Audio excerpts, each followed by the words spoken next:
Hey, what's up, YouTube? That movie review guy. Coming back at you with another great movie review. First and foremost, I'd like to apologize for the lack of videos on my channel lately. My editing software was down for a short while, but it's finally back up and running, and I can bring you guys some more awesome reviews on the newest movies of 2019, and maybe a few older ones that are my personal favorites. But anyway, moving on to today's movie review. As I stated in a preview, I would be doing a review on a movie that's not out in theaters, but is now available on Netflix as a Netflix original called Extremely Wicked, Shockingly Evil, and Vile. It is a true story of notorious serial killer Theodore Robert Bundy, better known as Ted Bundy or just Bundy. Now, for those of you that are wondering, does this movie revolve around the murders that he committed and how he did them? The answer to that question is no. This movie more or less is a point of view type of movie. Now, the point of view is from Liz Kendall, who was Theodore Robert Bundy's girlfriend/fiancée. This movie does not glorify the murders, nor does it depict them.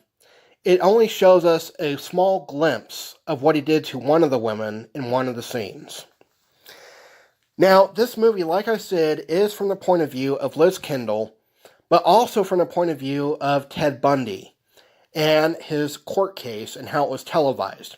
In fact, it was the first televised court case in the history of the United States. This movie, in my opinion, is one of the best of 2019. It stars Zac Efron and, what is her name? Lily Collins. She plays Liz Kendall, who, as I said, was the girlfriend/fiancée of Ted Bundy. Now, the movie goes from the point of view of Liz Kendall to the point of view of Ted Bundy trying to defend himself in court. And if you remember, or if you're old enough to remember watching some of the stuff unfold on TV, this movie is almost like watching it all over again. It is almost a scene-for-scene recreation of everything we saw unfold on TV.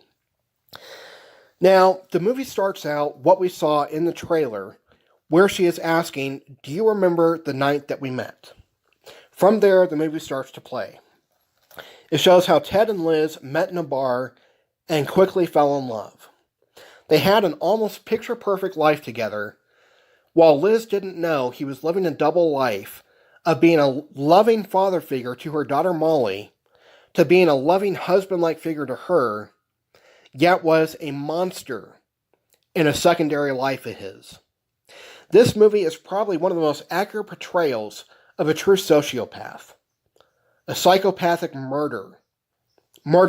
So anyway, it shows how they fell in love and how their relationship grew from there. And then finally, one day, on the television, Liz sees a sketch from the police department of what looks like her boyfriend, Ted Bundy. She calls the police and lets them know, "I know who this guy is, but you have to promise this will be completely anonymous and he will never know it was me." She tells him his name and where he lives and how to get in contact with him. This sets a chain of events off in her mind, wondering and questioning, who exactly is this man I'm with and do I really know him?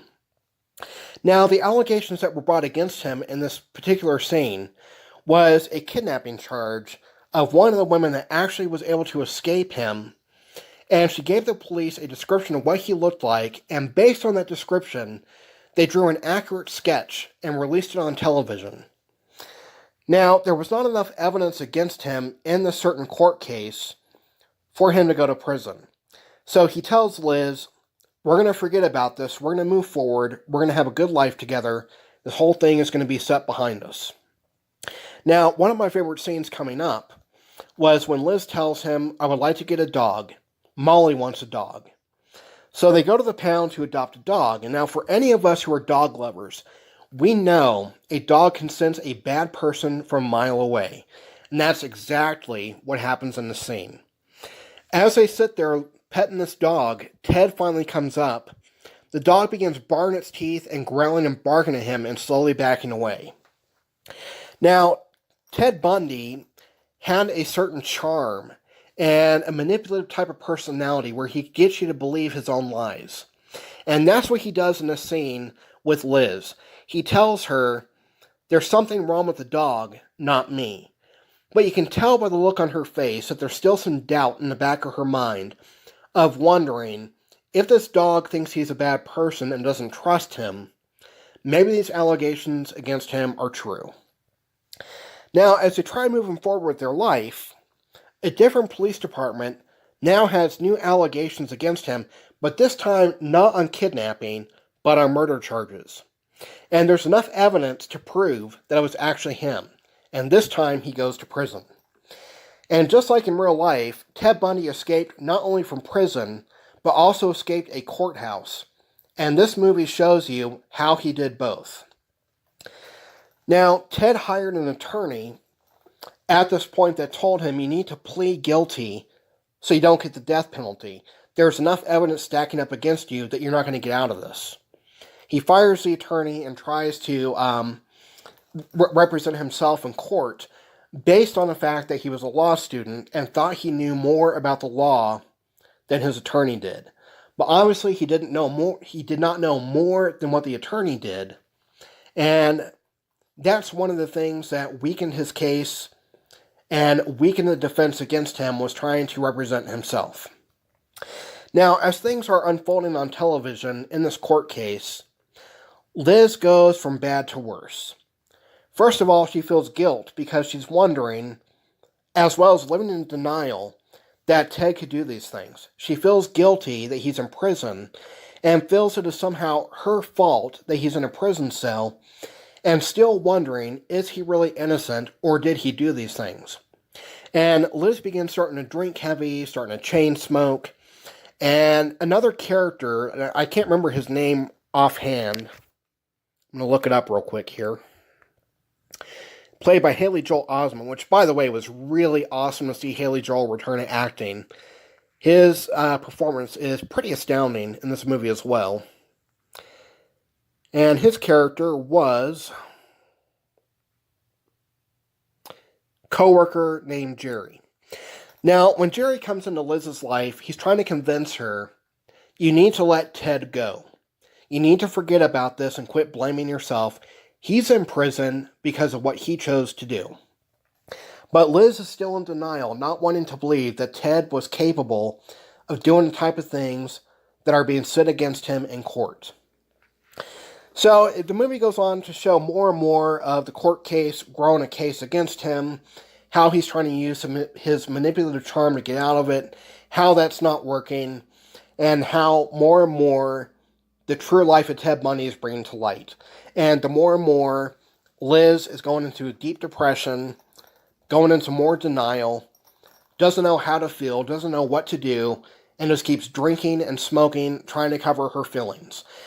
Now, in one of the scenes, a detective comes to her at her house and gives her a confidential packet with evidence against her then-fiancé, Ted Bundy, to show her the type of things that he was capable of doing and why she should come forward with more information she has against him, because he's not the man that she knew.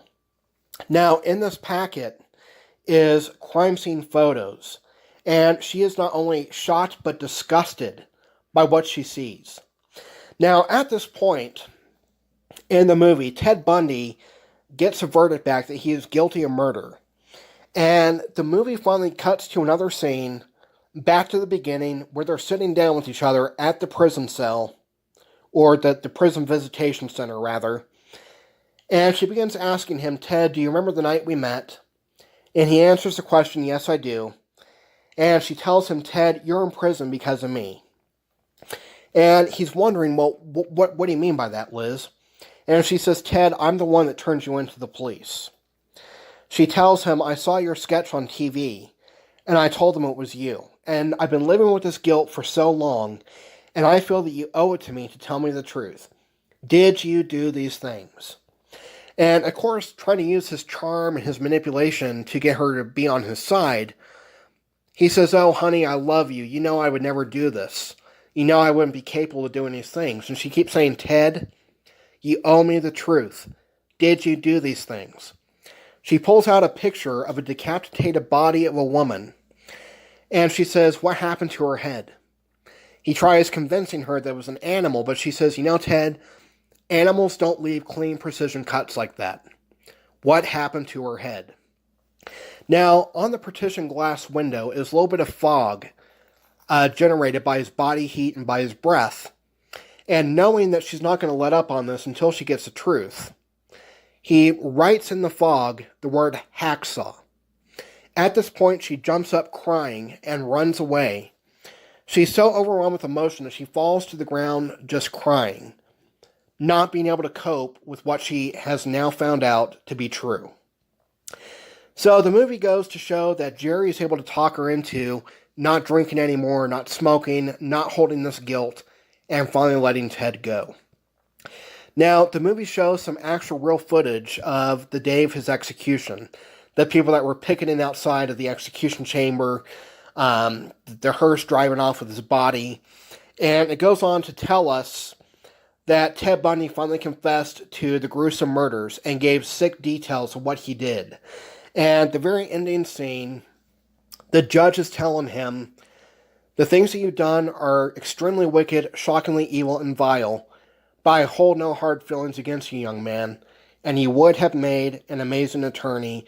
It would have been an honor to have you practice law in my court. But you are guilty as charged. And it goes on to tell us that he tried to get an appeal, but it was turned down, and eventually got the death penalty, as we know. Now, in my opinion, this is one of the most accurate portrayals of Ted Bundy. One of the most accurate films of what really took place in that courtroom, and how he used and manipulated two different women to be on his side. So anyway, this movie is definitely worth a watch. I hope Netflix gets this on DVD. I would love to have it in my personal collection. But anyway, Extremely Wicked, Shockingly Evil, and Vile is one of the better movies of 2019. It is definitely worth a watch. Anyways, I'm your host, that movie review guy. Have a good one.